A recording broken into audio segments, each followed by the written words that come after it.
Jasmine Mans. Welcome to the High on Feminism pre-show. So excited to have you. Thank you for having me. I'm happy to be here. Yes. You yourself, you are a poet. You just came out with a new book called Black Girl Call Home. And on top of that, you have this really fabulous company by Ouid from Women. We're going to get into that today as well. I'm super excited about these products that we have. So the first product that we have today is the SILVERTON Stashlogix box. This is probably like my favorite thing ever. It also has a little zipper compartment so you can lock the zippers. No one can get in there except for you. You can put in your own little code, which is awesome. And inside it as well, there are 6 different compartments. They can kind of move around as you see fit, depending if you want to put grinders in there, if you want to put little stashes of weed. And of course, we have the hydrometer as well. This helps you gauge the temperature of your weed for how dry it could be, how humid it might be as well. We just bought some weed and it's like in this Ziploc envelope, and I'm just gonna put it inside of it. Yeah, included in there is the bamboo Stashlogix 2, which can hold your blunt. You have your little tool pocket that slides in there, cleaning now any of your pipes. I love this. Yeah, it's great. The second thing is, of course, Empire Glassworks. So I have this cute little cat. Empire was founded in 2013. They're based out of Anaheim. Yeah, you have the ocean one, which is really cool too. They do give a portion of their proceeds back to ocean, land, air, and wildlife conservation. They work heavily with the World Wildlife Foundation, the Coral Reef Alliance, and specifically because they are based out of California, the Orange County beekeepers, because we do need to remember bees are very important to the environment. And then the last thing, which I hear you love as much as I do, is the Ouid Herbal Smoking Blend. I really enjoy that. Yes, it's very similar, I guess, to people adding like nicotine to their joints or Fonto. And I really like it because it doesn't have the tobacco in it. I feel like I have weak lungs when it comes to tobacco products. So having something that, gives it a little bit of an extra flavor. And for most people, they don't want to be able to have that big of a high. The herbal blend is like perfect for you. It kind of just looks like tea leaves, basically. It smells really nice. It has peppermint to it, and it's also female owned and operated. The 2 women that run the company are based out of Toronto. They also included a very lovely rose gold lighter that comes with it, and I believe it's refillable. And then of course 6 pre-roll cones, as well as the filters. I just started using pre-roll cones. They terrified me for a while because I just didn't understand them, but I really like the ones that Ouid has because they have the individual hacker that goes with them. So if you're not, if you don't want to have any sort of space in between your joints, which again, I'm a very amateur roller, so I'm getting better at it, the packer is the key. I usually don't mix my cannabis with anything other than maybe lavender, but I don't even do that too often. Okay. And so when I tried this, I was surprised by how smooth it was when I infused it with just regular THC, the flower, and enjoyed it. Thoroughly enjoyed it, and it's always good to throw something in there that is a relaxer and that also helps you preserve weed so that you're not smoking as much. Yes. And then I was with a few friends who also really enjoyed the experience. So I think when you can get like kind of like a calm hit that is a bit flavorful and not like excessive, I think you're on to a good win. I love it. Like you said, just adding something super simple that can kind of preserve your weed, but also, kind of mellow you out in a smoother, calmer way. Definitely. Yeah. So you just came out with your new book, Black Girl Call Home. So tell us a little bit about what inspired this book really, and your process as far as writing. Super happy about Black Girl Call Home, and as a writer, we dream about publishing our work. We dream about getting the opportunity to have a fruitful relationship with a publisher and distribution. And so when that opportunity was presented to me, I was just like, well, what do I want to say? How do I gather myself and my work for the world? And there were poems that already existed in my portfolio that I knew I wanted to publish and allow to sit in the public sphere. At the same time, there were also poems that I haven't written. It was the opportunity for me to charge myself with all of those poems that I said I would write and didn't write, and then to gather and strategize the poems that I did write and that I felt were necessary. And so as I built like what is necessary, it began to become clearer that my narrative was directed to Black women, was about Black women, that the setting of this narrative was Newark. And for me, it is an ode to Newark. But for the next woman, it could be a relative story that she might feel encompasses her neighborhood. And so I wanted to present another Black girl story for the canon.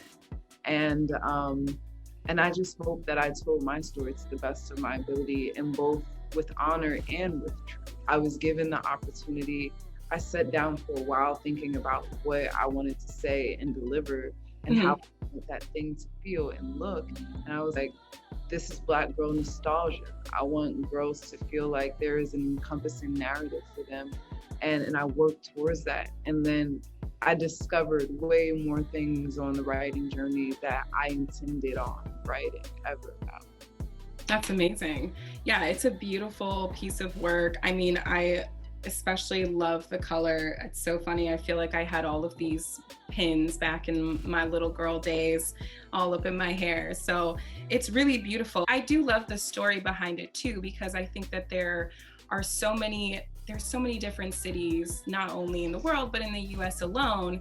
And there's not enough sometimes that gets highlighted from it. So it's always really great to see people who are a part of, sort of well-known communities. Obviously, Newark being as close in proximity as it is to New York City, anyone that's in the city knows of Newark. We, of course, know the airport, but we don't really know that much outside of it. So kind of seeing your journey over the years and how you've really worked at elevating, the overall viewpoint of what Newark, New Jersey looks like, that's what I find so amazing and really beautiful, the idea of like giving back to your community. Yeah, I just honestly wanted to honor what I knew, and this is what I know. And I've been, for the last few years of my life, taking pride that like, this is not the place I wanted to, this is not the place I want to escape. It's this I want to honor. And I'm surprised by how much I love it here. And I was talking to a friend yesterday, and we walked down the street to get coffee, and we were like, we're so happy the weather is nice so that we could be stoop kids again. Yeah. We want to stand outside and drink coffee in the middle of Newark and talk about art. And it's so funny that no one knows that we're doing that. Yeah. And it is a place that I love to be in and honor. And when I was given this opportunity, and I was telling somebody, like, when I listened to Lauryn Hill's Every City, Every Ghetto, yeah, I knew she was talking to me. Like, there could have been a girl from Brooklyn or Harlem who related. We know that happened. Yeah. About, like, Chancellor Ave and Bergen Street. And so there were like Black girls from Chancellor Ave and Bergen who were like, oh no, she's talking to me. I was like, let me leave these clues so that Black girls from Newark know I'm talking to them. And I think it's interesting because it's just like, Black girls look at the book, white women will look at the book and they'll find relativity. Black girls will see the book and they'll know it's for them specifically. And then Black girls from Newark will know more specifically that it's yeah. And then when my mama reads it, she'll know that it was for her. And so it's like, it gets more and more intimate. And I just hope that I left the proper clues to let girls know, like, no, this is ours. I love that. I think that's really amazing. Congratulations again. It's a beautiful book. So obviously, again, this podcast is about weed as well as feminism. But I think one of the most interesting questions that I like to ask my guests is just an idea of when you started smoking and what that first high was really like. I remember I first started smoking.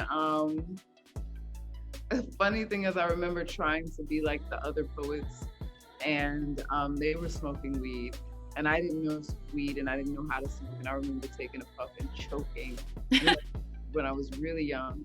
Then I remember going to college, and my roommate was just like, "You want to smoke? Do you want to smoke?" And I'm just like, "No, I don't do that. Like, no, I don't want to smoke." But then, as I think maybe I got to my sophomore year, and I tried it, and we felt just this like joy. And I think I think a lot of people say that their first highs are just goofy. And I remember like not being able to manage the amount of laughter and that I felt, and always trying to search for that level of fun. And then you realize how cannabis like settles in your life as you begin to do it more and more.